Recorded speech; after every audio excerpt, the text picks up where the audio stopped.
అంటే ఇప్పుడు చాలా మంది కాంపిటేటివ్ ఎగ్జామ్కి ప్రిపేర్ అవుతూ ఉంటారు. అండ్ వాళ్ళు ఎక్కువగా అంటే మీరు చేసే మిస్టేక్స్ కూడా కొన్ని ఉంటాయి కదా! వాటిని ఎలా ఓవర్‌కమ్ చేశారు? వచ్చే స్టూడెంట్స్‌కి కూడా ఇక్కడిక్కడ చేస్తూ ఉంటారు. వాటిని చెక్ చేసుకోవాలి అన్న పాయింట్స్ కొన్ని ఉంటాయి. అవి ఏంటండి? ఫస్ట్ మనల్ని మనం నమ్ముకోవాలి. మన మీద మనకు నమ్మకం ఉండాలి.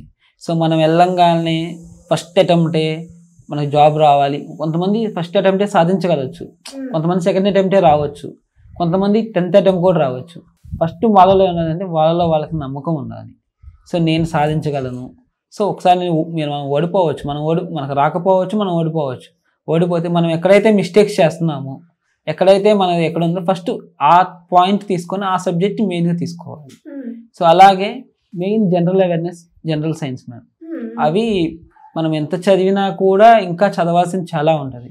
సో వాటిల్లో మనం మెయిన్ థింక్ చేయాలి. సో వాటిలో శ్రేయస్సీసి బాగా చెప్తారు. వాళ్ళు సండే ఎక్స్ట్రా క్లాసెస్ చెప్పుకొని జనరల్ అవేర్నెస్ కానీ సో అవి బాగా చెప్తారు. సో వాళ్ళు ప్రిపేర్ అయితే నేను వాళ్ళకి ప్రిపేర్ అయ్యాను కాబట్టి కొంచెం ఎట్లా గట్టిగా అవ్వగలిగాను.